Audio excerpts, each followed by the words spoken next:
Hello friends, welcome back to my channel. I hope you all are doing great. So in this video we will study theorem 6.1 from page number 94 of class 9th NCERT. So statement of theorem is, if two lines intersect each other, then the vertically opposite angles are equal. तो friends, जब आप exercise 6.1 का introduction पढ़ोगे तो वहां मैंने आपको बताया था इंटरसेक्टिंग लाइंस क्या होती हैं, वर्टिकली ऑपोजिट एंगल्स क्या होते हैं। तो अगर वो आपको अच्छे से पता चल गया है तो ये चीज़ आप समझ जाओगे कि थ्योरम को इजीली कैसे सॉल्व करना है, राइट। तो ये देखिए, इंटरसेक्टिंग लाइंस में मैंने आपको बताया था कि अगर दो लाइंस एक दूसरे को किसी भी पॉइंट पर या तो टच करती हैं या मीट करती हैं या क्रॉस करती हैं तो वो हमारी कैसी लाइंस होती हैं, इंटरसेक्टिंग लाइंस। और इंटरसेक्टिंग लाइंस का एक ही केवल कॉमन पॉइंट होता है। नेक्स्ट हमारा होता है वर्टिकली ऑपोजिट एंगल्स। तो वर्टिकली ऑपोजिट एंगल्स क्या होंगे, जब इस तरीके से दो लाइंस इंटरसेक्ट करती हैं तो ऑपोजिट डायरेक्शन के जो एंगल्स होते हैं वो इक्वल होते हैं। जैसे एंगल AOQ, इसके ऑपोजिट कौन सा है, एंगल POB। तो ये ग्रीन ग्रीन वाले ऑपोजिट एंगल्स इक्वल होंगे। Likewise angle AOP is equals to angle BOQ। तो ये होते हैं वर्टिकली ऑपोजिट एंगल्स जो इक्वल होते हैं। तो ये हमें प्रूव करना है, ये इक्वल होते हैं, राइट। तो इसके लिए आपको पता होना चाहिए कि वर्टिकली ऑपोजिट एंगल्स क्या होते हैं। तो इस तरह से जब दो लाइंस क्रॉस करने पर जो चार एंगल्स बने, ये वाला एंगल इस एंगल के इक्वल और ये एंगल इस एंगल के इक्वल, तो ये जो ऑपोजिट एंगल्स हैं ये इक्वल होते हैं। तो अब हमें ये चीज़ प्रूफ करेंगे। तो सबसे पहले क्या करते हैं, हम फिगर ड्रॉ करते हैं। तो ये दो लाइंस मैंने क्रॉस कर दी। आफ्टर राइटिंग थ्योरम जो पहला स्टेप होता है, आपको फिगर ड्रॉ करनी पड़ती है जब भी ज्योमेट्रिकल में थ्योरम प्रूफ करना होता है। तो यहाँ पे जब दो लाइंस मैंने क्रॉस करा दी, अब एक लाइन को मैं नेमिंग दे देती हूँ, suppose this is A, this is B, तो AB, और एक लाइन को आप नाम दे दो इसको CD, राइट। और इनका जो इंटरसेक्शन पॉइंट है उसको नेमिंग दे देते हैं O। अब इस लाइन को चाहे आप आगे कितना भी बढ़ा लो दोनों डायरेक्शन में, ये आगे कहीं भी मीट नहीं करेंगी, इंटरसेक्ट नहीं करेंगी। तो इस तरह से आपकी कैसी लाइंस हो गई, इंटरसेक्टिंग लाइंस। यहाँ पे लिखा था ना थ्योरम में, if two lines intersect each other, उसके अकॉर्डिंग ही आपको फिगर बनानी है। ओके, तो अब जब ये इंटरसेक्टिंग कर रहे हैं तो अब यहाँ पे चार एंगल्स बनेंगे।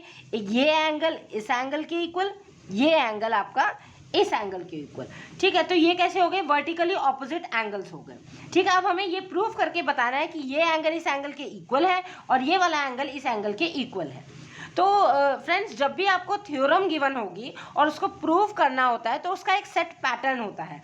सबसे पहले आपको लिखना होता है क्या क्या गिवन है, जो भी स्टेटमेंट आपको गिवन है थ्योरम की वो क्या गिवन है वो राइट करना होता है। फिर आपको टू प्रूव लिखना होता है कि उस थ्योरम में आपको एक्चुअल में प्रूफ क्या करना है, राइट। और उसके बाद हम प्रूफ लिखते हैं। तो सबसे पहला जो फर्स्ट स्टेप होता है वो होता है गिवन।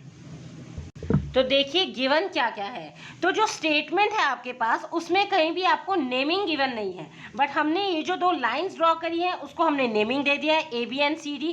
तो इस स्टेटमेंट के अकॉर्डिंग हमने AB और CD दो लाइंस ली हैं जो कि O पॉइंट पर एक दूसरे को इंटरसेक्ट कर रही हैं। तो ये चीज़ हम लिखेंगे कि AB and CD are two lines intersecting each other at point O।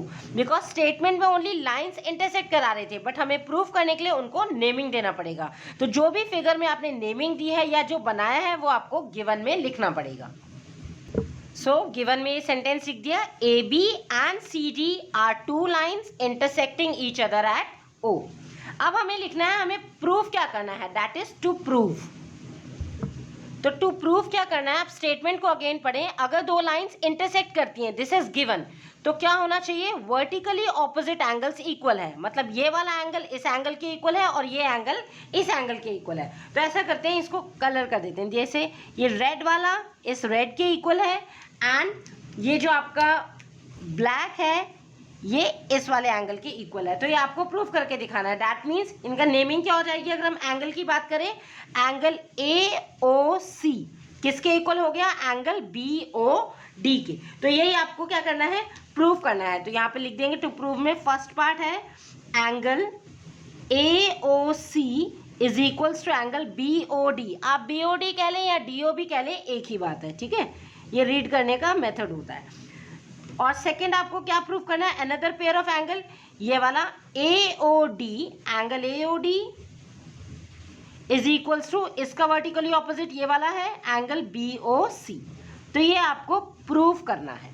Okay, तो ये जो पैटर्न में हम लिखते हैं, प्रॉपर लिखते हैं, इसके अलग से मार्क्स होते हैं। हाफ मार्क्स आपका गिवन का होता है और हाफ मार्क्स आपका प्रूफ का होता है। तो अगर कोई भी थ्योरम आती है और आपको उसका सपोज प्रूफ नहीं आता है तो गिवन और टू प्रूफ क्वेश्चन में एटलीस्ट लिख सकते हो, उससे आपके 1 मार्क्स मिल जाएंगे। ठीक है, अगर रिमेनिंग नहीं भी आता है स्टिल 1 मार्क्स आप गेन कर सकते हो just by writing given and to proof. Now अब हम करते हैं इसका प्रूफ। अब प्रूफ करने के लिए मैं क्या करती हूँ, इन एंगल की नेमिंग कर देती हूँ। इससे क्या होगा, हमें बार बार एंगल AOC, एंगल BOD इस तरीके से नहीं लिखना पड़ेगा। तो क्या करते हैं, इसको लेट्स सपोज एंगल AOC, इसको ले लिया एंगल 1, इसको ले लिया एंगल 2, देन आपका DOB, इसे ले लिया एंगल 3 एंड इसे आपने ले लिया एंगल 4। तो यहाँ पे क्या हो जाएगा, अब हमें प्रूफ क्या करना है, angle AOC is equals to angle BOD, that means angle 1 equals to angle 3। तो हम क्या लिख देते हैं, यहाँ पे लिख देंगे angle 1 equals to angle 3। Likewise angle AOD equals to angle BOC implies angle 2 equals to angle 4। तो अब हम क्या करेंगे, इसको प्रूव कर देंगे, angle 1 equals to angle 3 and angle 2 equal to angle 4। बाद में इसको इसी फॉर्म में लिख देंगे। इससे क्या होगा, आपका इजी हो जाएगा। अगेन एंगल्स कैसे बड़े नाम नहीं लेने पड़ेंगे, उनके शॉर्ट में आप ऐसे एंगल्स लिख सकते हैं। तो अब देखिए इसे प्रूफ कैसे करते हैं। तो देखिए, मैंने इस एक्सरसाइज के इंट्रोडक्शन में आपको लीनियर पेयर एक्सियम पढ़ाया था और वो ये था कि sum of two adjacent angles is 180 degree. Adjacent angles भी मैंने प्रॉपर्ली एक्सप्लेन किया है, इसलिए आई एम रिपीटिंग कि एक बार आप एक्सरसाइज को शुरू करने से पहले या थ्योरम को शुरू करने से पहले इंट्रोडक्शन वीडियो प्रॉपर्ली सुन लें। राइट, सो यहाँ पे लीनियर पेयर एक्सियम में क्या था कि जो दो एडजेसेंट एंगल्स होते हैं उनका सम क्या होता है, 180 डिग्री। तो यहाँ पे एंगल 1 मतलब एंगल BOC को आपने एंगल 1 दिया था, angle AOC angle 2, so angle 1 plus angle 2 equals to 180 degree. तो क्या हो जाता है, स्ट्रेट लाइन का सम क्या होता है, 180 डिग्री। तो यहाँ पे स्ट्रेट लाइन है, उसमें एंगल 1 और एंगल 2 है, इनका सम 180 डिग्री है। तो इसे कहते हैं लीनियर पेयर एक्सियम, जब एक स्ट्रेट लाइन में दो ऑपोजिट एंगल्स का सम 180 डिग्री होता है। तो इस एक्सियम को हम यूज करेंगे थ्योरम प्रूफ करने के लिए। तो अब आप यहाँ पे देखो, हमें क्वेश्चन में भी गिवन है, ये कहा गया है इफ टू लाइंस इंटरसेक्ट। तो हमें पहले से ही गिवन है कि ये लाइंस जो है ये लाइंस है, और लाइंस हमेशा क्या करती हैं, इंटरसेक्ट करेंगी। लाइंस हमेशा क्या करेंगी, किन्हीं भी दो एंगल का सम जो होता है ना 180 डिग्री है। ठीक है, तो जैसे मैंने पहली लाइन सपोज ये ले ली AB, तो AB पे अगर आप यहाँ से देखेंगे, इस साइड से देखेंगे, तो AB पे दो एंगल कौन से बन रहे हैं, 1 और 4। ठीक है, तो इन दोनों का सम आपका कितना होगा, 180 डिग्री। और इस डायरेक्शन से देखें, ऑपोजिट डायरेक्शन से, तो एंगल 2 और एंगल 3 ये भी एक लाइन पे है विच इज CD, तो इन दोनों का सम भी आपका कितना होगा, 180 डिग्री। तो यही प्रॉपर्टी यूज करके हम इस थ्योरम को यहाँ पे प्रूव करेंगे। तो ये जो ज्योमेट्री वाले चैप्टर हैं, अगर यहाँ आपके कंसेप्ट क्लियर हैं कि वर्टिकली ऑपोजिट, जैसे यहाँ पे एंगल आ गया है तो स्ट्रेट लाइन बनती है, और स्ट्रेट लाइन बनी है तो दो एंगल्स का सम कितना होगा, 180 डिग्री। तो हमें यहाँ जैसे प्रूव करना है एंगल 1 इक्वल टू एंगल 3, तो मैं हिंट कैसे लूंगी, यहाँ हमें जैसे angle 1 equal to angle 3 prove करना है, तो मैं यहाँ क्या करूंगी, ये लाइन लूंगी, ये वाली लाइन लूंगी जिसमें एंगल 2 कॉमन होगा। ठीक है, इस एंगल 2 में मैं कॉमन रखूंगी, तो angle 1 plus angle 2 equals to 180 हो जाएगा, क्योंकि स्ट्रेट लाइन है ना, दैट्स वाई स्ट्रेट लाइन में लीनियर पेयर एक्सियम लगा सकते हैं। तो ये 180 डिग्री हो जाएगा। और अगर मैं इस स्ट्रेट लाइन को देखूं तो ऐसे ही एंगल 3 प्लस एंगल 2 भी आपका 180 डिग्री। तो angle 1 plus angle 2 180 and angle 3 plus angle 2 180। तो एंगल 2 क्या हो जाएगा, आपका कॉमन हो जाएगा, तो बीच में से वो कैंसिल हो जाएगा। सो हम प्रूव कर पाएंगे कि एंगल 1 इक्वल टू एंगल 3 होता है। तो बस यही चीज आपको देखनी है कि हमें कॉमन क्या लेना है। देखिए, आप एंगल 4 भी कॉमन रख सकते हैं। जब हम एंगल 4 कॉमन लेंगे तो angle 1 plus angle 4 equals to 180 degree हो जाएगा। लाइकवाइज हम इस साइड से angle 3 plus angle 4 equals to 180 degree ले लेंगे। तो क्योंकि एंगल 4 कॉमन हो जाएगा दोनों इक्वेशन में, तो वो कैंसिल हो जाएगा। So likewise angle 1 equals to angle 3 हो जाएगा। सो मेन यही है कि आपको कॉमन देखना है कि कॉमन कौन सा लेना है, ताकि वो कॉमन एंगल जो होगा दोनों इक्वेशन से क्या हो जाएगा, कैंसिल आउट हो जाएगा। So it's up to you, या तो आप एंगल 2 कॉमन लेके angle 1 equals to angle 3 prove कर दो, या एंगल 4 कॉमन लेके angle 1 equals to angle 3 prove कर दो। तो मैं क्या करती हूँ, मैं एंगल 2 को बीच में कॉमन ले लेती हूँ। तो एक बारी हम लाइन CD लेंगे और फिर एक बारी हम लाइन AB लेंगे। तो यहाँ देखो, सबसे पहले जैसे हमें एंगल 1 इक्वल टू एंगल 3 में एंगल 1 लेके आना है, ठीक है। तो मैं क्या करती हूँ, इस फिगर का ना पार्टीशन कर देती हूँ। उससे क्या होगा, जो चीज़ हमें चाहिए तो पहले हम वही बना लेते हैं। जैसे पहले मुझे यहाँ पे ये लाइन ले लेती हूँ मैं CD। तो आपको ये अच्छे से समझ में आ जाए, तो ये जो लाइन CD है जिसपे ये एंगल 1 है, पहले मैंने इसको अलग सेपरेट निकाल लिया। एंगल C, ये लाइन CD पे ये कौन सा रे खड़ा है, OA। ये जैसे ये वर्ड्स आ रहे हैं रे वगैरह, ये सब मैंने आपको इंट्रोडक्शन में आपको अच्छे से एक्सप्लेन किया हुआ है, तो आप उसको ज़रूर एक बारी सुन लें। सो ये है OA रे। OA रे किस पे खड़ी है, OA रे खड़ी है लाइन CD पे, राइट। OA रे स्टैंड्स ऑन लाइन CD। तो ये क्या है, आपके पास स्ट्रेट लाइन बन गई, और स्ट्रेट लाइन का सम क्या होता है, 180 डिग्री। यहाँ पे ये वाला एंगल कौन सा हमने एज्यूम किया हुआ है, एंगल 1, और ये एंगल है आपका एंगल 2। तो स्ट्रेट लाइन की वजह से लीनियर पेयर एक्सियम लगाएगा, जो कहता है कि ऑपोजिट एंगल्स का sum, adjacent angles, two opposite adjacent angles का सम कितना होता है, 180 डिग्री। सो वही हम लाइन लिखेंगे। सिंस ये जो रे OA है ये स्टैंड है लाइन CD पे, रे खड़ा होना चाहिए लाइन पे, तो ऑपोजिट एंगल्स का सम क्या हो जाता है, 180 डिग्री। सो ये हमने लिख दिया, since ray OA stands on line CD at point O। तो लीनियर पेयर एक्सियम क्या कहती है, बस ये वर्ड आपको लिखना, linear pair axiom. Linear pair axiom ये कहती है कि दोनों एंगल्स का सम कितना हो जाएगा, 180 degree. That means angle 1 plus angle 2 equals to 180 degree, क्योंकि ये जो जिस लाइन पे है वो लाइन स्ट्रेट है। अब सेम आपको जैसे एंगल 1 और एंगल 2 ले लिया, अब नेक्स्ट आपको एंगल 2 और एंगल 3 लेना है, ठीक है। तभी तो आपका, क्योंकि आपने सोच लिया एंगल 2 कॉमन ले लेंगे दोनों इक्वेशन से, फिर एंगल 1 इक्वल्स टू एंगल 3 रह जाएगा, एंगल 2 कैंसिल हो जाएगा। अब सपोज आप अगर एंगल 3 और एंगल 4 ले लेते हो नेक्स्ट इक्वेशन में, तो कोई भी एंगल कॉमन नहीं रहेगा। Angle 1 plus angle 2 first equation में आया, angle 3 plus angle 4 second equation में आ जाएगा। तो जब कुछ कॉमन नहीं रहेगा तो आप प्रूव कैसे करोगे कि एंगल 1 इक्वल टू एंगल 3 है। तो दूसरा एंगल हमें कौन सा लेना पड़ेगा, एंगल 2 एंड एंगल 3। अब ये जो एंगल 2 ये है, ये एंगल 2 और 3 कौन सी लाइन पर है, ये लाइन AB पर है। तो देखो अब हम इस पार्ट, इसको मैं अलग से सेपरेट बना लेती हूँ। AB पे खड़ा है OD, राइट, और OD की वजह से यहाँ पे लीनियर पेयर एक्सियम लगा लेंगे। मैंने अब ये जो लाइन है AB जिसपे ये OD रे खड़ी है, इसको मैंने सेपरेट बना लिया, क्योंकि इससे आपको क्लियर दिख रहा है कि ये स्ट्रेट लाइन है AB, रे OD standing on this. So linear pair axiom के द्वारा एंगल 2 प्लस एंगल 3 कितना हो गया, 180 डिग्री।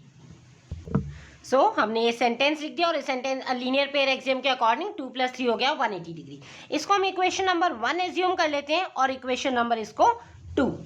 तो अब यहाँ पे देखो, आप दोनों इक्वेशन को ऑब्जर्व करो। इन दोनों इक्वेशन के राइट साइड में, राइट हैंड साइड में यहाँ भी 180 डिग्री है, और इक्वेशन नंबर 2 के भी राइट हैंड साइड में 180 डिग्री है। तो अगर दो इक्वेशन के राइट हैंड साइड इक्वल है, दैट मीन्स उसके लेफ्ट भी इक्वल होंगे, ठीक है। तो यहाँ पे हम क्या कंक्लूड कर सकते हैं, फ्रॉम 1 एंड 2, क्योंकि राइट हैंड साइड इक्वल है तो लेफ्ट हैंड साइड भी इक्वल है। तो फर्स्ट का लेफ्ट हैंड साइड कितना है, एंगल 1 प्लस एंगल 2, ये किसके इक्वल हो गया, इसके लेफ्ट हैंड साइड के, that means angle 2 plus angle 3। I hope आप ये बात समझ पाए हैं कि अगर दो इक्वेशन के राइट हैंड साइड इक्वल है, लेफ्ट भी इक्वल होंगे। सी लेट्स से मैं आपको एक एग्जाम्पल से बताती हूँ। देखिए, सपोज आपके पास है 2 प्लस 4 कितना होता है, 6, और फिर आपने लिया 3 प्लस 3 भी होता है 6। तो दोनों इक्वेशन के क्या है, राइट हैंड साइड में 6 है, तो लेफ्ट हैंड साइड भी इक्वल होगा। तो इम्प्लाइज यहाँ से क्या हो जाएगा, 2 प्लस 4 इक्वल टू हो गया 3 प्लस 3 के, और 2 प्लस 4 मतलब 6 इज इक्वल्स टू 6। तो ऐसे हम ये हो जाता है कि जब एक इक्वेशन का एक साइड इक्वल है तो उसका जो अदर साइड होगा वो भी इक्वल होगा, due to this equality sign. Okay, तो यहाँ से हमने यही चीज रखी है, क्योंकि इसका राइट हैंड साइड इक्वल है तो लेफ्ट हैंड साइड भी इक्वल हो गया, राइट। अब हम यहाँ पे देख लेंगे, इन दोनों साइड्स में एंगल 2 इक्वल्स टू एंगल 2 दोनों साइड में कॉमन है, और दोनों का साइन भी सेम है। यहाँ पे भी प्लस का एंगल 2, यहाँ पे भी प्लस का एंगल 2, तो ये क्या होंगे, दोनों कैंसिल हो जाएंगे, राइट। अगर आपको ऐसे समझ में नहीं आता कि हम ऐसे कैसे कैंसिल कर सकते हैं, तो ये जो प्लस का एंगल 2 है, जब ये इस साइड शिफ्ट करोगे, एक साइड शिफ्ट करोगे, तो वो माइनस का एंगल 2 बन जाएगा, तो वो प्लस एंगल 2 माइनस एंगल 2 आपका कैंसिल हो जाएगा। तो हमेशा याद रखना है, आप ऐसे डायरेक्ट कैंसिल कर सकते हैं, बट कैंसिल तभी होगा जब इक्वेशन के दोनों साइड में उस पर्टिकुलर के दोनों के साइन सेम होंगे। तो यहाँ पे साइन सेम है इसलिए आपका एंगल 2 से एंगल 2 कैंसिल आउट हो गया। तो यहाँ से हमारे पास क्या रिमेनिंग बच गया, लेफ्ट हैंड साइड में रह गया एंगल 1 और राइट हैंड साइड में रह गया एंगल 3। सो यही आपको प्रूव करना था ना, एंगल 1 इक्वल्स टू एंगल 3। और इसके जो ओरिजिनल एंगल से एंगल 1 का क्या था, एंगल AOC। तो इक्वेशन के अकॉर्डिंग आप वो भी लिख सकते हैं, hence angle AOC is equals to किसके हो गया, एंगल DOB के। तो ये तो आपका हो गया हेंस प्रूव्ड फर्स्ट पार्ट, ये हो गया प्रूव्ड, राइट। सो ये हमने फर्स्ट पार्ट प्रूव कर दिया, एंगल 1 इक्वल्स टू एंगल 3। अब जो ये सेकेंड पार्ट है एंगल 2 इक्वल टू एंगल 4, इसको आप सिमिलरली करके भी लिख सकते हो अगर एग्जाम में आता है, क्योंकि ये बिल्कुल उसी पैटर्न पे है जैसे हमने एंगल 1 इक्वल टू एंगल 3 किया है, ठीक है। बट क्योंकि आप यहाँ पे फर्स्ट टाइम कर रहे हो, इससे आपको हैबिट हो जाएगी कैसे करना है, तो मैं ये वाला भी आपको प्रूव करके दिखाती हूँ। तो अब हमें क्या लेना है, देखिए एंगल 2 इक्वल्स टू एंगल 4। तो एंगल 2 इक्वल्स टू एंगल 4 के लिए मैं या तो एंगल 1 को कॉमन ले सकती हूँ दोनों इक्वेशन में, या एंगल 3 को कॉमन ले सकती हूँ। सपोज मैं एंगल 3 को कॉमन लेती हूँ, ओके। तो एंगल 3 को हम कॉमन लेंगे तो कौन सी लाइन लेंगे, यहाँ पे देखेंगे ये जो AB लाइन है, इस लाइन पे OD खड़ा है, ठीक है। AB लाइन पे OD खड़ा है, तो यहाँ पे लीनियर पेयर एक्सियम लगा लेते हैं। तो पहले आपको डिसाइड करना है कि कौन सा एंगल आपको कॉमन लेना है, उसके अकॉर्डिंग लाइन चूज करके लीनियर पेयर एक्सियम लगा दो। तो मैंने क्या किया, इस फिगर में से इतना पार्टीशन ले लिया जितना मुझे नीड है। AB पे OD खड़ा है और एंगल कौन से, एंगल 2 एंड एंगल 3। ये वाला एंगल है आपके पास एंगल 2 और ये है एंगल 3। तो वही सेम सेंटेंस लिखेंगे, सिंस रे OD stands on line AB, तो bye linear pair axiom angle 2 plus angle 3 कितना हो गया, 180 डिग्री। ऑलराइट, तो ये आपने सेंटेंस लिख दिया, बाय एंगल 2 प्लस एंगल 3 कितना हो गया, 180 डिग्री। अब हम प्रूफ क्या कर रहे हैं, angle 2 equals to angle 4। Angle 2 यहाँ पे आ गया है, तो एंगल 4 बनाने के लिए हमें इस एंगल 3 को रिमूव करना पड़ेगा। सो एंगल 3 यानी कि हम कॉमन ले रहे हैं, तो अब हम कौन सी लाइन लेंगे, CD लाइन लेंगे, ये वाली CD लाइन लेंगे जिसमें आपका रे OB खड़ा है, ठीक है। CD लाइन पे रे OB खड़ा है और रे OB है, तो ये लीनियर पेयर ऑफ एक्सियम से एंगल 3 प्लस एंगल 4 कितना हो जाएगा, 180 डिग्री। तो मैं इतना पार्टीशन में फिगर बना लेती हूँ जिसमें CD लाइन है और उस पर रे OB स्टैंड है। सो ये सेंटेंस लिख दिया है कि अगेन सिंस रे OB stands on line CD, so bye linear pair axiom ये दोनों एंगल्स एंगल 3 प्लस एंगल 4 कितने हो गए, 180 डिग्री, ठीक है। इक्वेशन नंबर इसको आप मान लो एज्यूम करो 3, क्योंकि 1 2 ऑलरेडी कर रखी है, इसको एज्यूम कर लिया 4। तो यहाँ पे भी आप देखिए एंगल इक्वेशन 3 और इक्वेशन 4 में राइट हैंड साइड इक्वल है 180 डिग्री 180 डिग्री, तो इनके लेफ्ट हैंड साइड भी इक्वल होंगे। So from equation number 3 and 4, तो angle 2 plus angle 3, equation number 3 का लेफ्ट हैंड साइड और इक्वेशन नंबर 4 का लेफ्ट हैंड साइड है किसके इक्वल हो गया, एंगल 3 प्लस एंगल 4 के। अब दोनों साइड में आप देख रहे हैं एंगल 3 कॉमन आ रहा है, दोनों का साइन भी सेम है, यहाँ पे प्लस है, इसके आगे कोई साइन नहीं, दैट मींस प्लस है, तो same sign will get cancelled away, ठीक है। या आप ऐसे समझ लो कि इस साइड लेके आ जाएंगे तो भी कैंसिल ही होना है। तो यहाँ से हमारे पास क्या आ गया, एंगल 2 इक्वल्स टू एंगल 4, यही तो आपको प्रूफ करना था। और उसके ओरिजिनल एंगल्स क्या थे, एंगल 2 मींस यहाँ पे आप देख लेंगे एंगल 2 था एंगल AOD और angle 4 means angle BOC, right. फिर hence proved, right. So I hope आपको अच्छे से समझ में आ गया है। आप जैसे एग्जाम में अगर आपके दोनों पार्ट जैसे हैं सिमिलर हैं, ठीक है, आप फर्स्ट पार्ट करने के बाद, फर्स्ट पार्ट को प्रॉपर्ली प्रूफ करने के बाद आप ये वाले पार्ट को सिमिलरली करके भी लिख सकते हैं, similarly angle 3 equal to angle 4, तो भी आपको फुल मार्क्स मिलेंगे। बट यहाँ पे क्योंकि फर्स्ट टाइम कर रहे थे, आपको अच्छे से समझ में आ जाए, तो मैंने यहाँ पे ऐसे पार्टीशन करके अलग अलग फिगर्स बना के आपको दिखा दिया। अगर आप अच्छे से समझ पा रहे हैं तो यहाँ पे सेपरेट आपको फिगर बनाने की जरूरत नहीं है, आप मेन फिगर से ही आप सिंपली लिख सकते हैं, राइट। तो आई होप आपको अच्छे से समझ में आ गया है कि थ्योरम को कैसे प्रूफ करना है। और इस थ्योरम को प्रूफ करने से पहले आप इंट्रोडक्शन वीडियो डेफिनेटली देख लेना, उसमें सभी टर्म्स जो हम यूज कर रहे हैं, intersecting lines, vertically opposite angles, linear pair of angles या लीनियर पेयर एक्सियम, सब मैंने वहाँ पे थॉरली एक्सप्लेन किया है। सो आप उसको जरूर देख लें। स्टिल अभी आपको कोई भी डाउट आ रहा है कि कैसे प्रूफ किया है किसी भी पार्ट में, you can definitely ask to me in comment section also. And guys, if you find my content helpful, please like, share and subscribe the channel also. Thank you.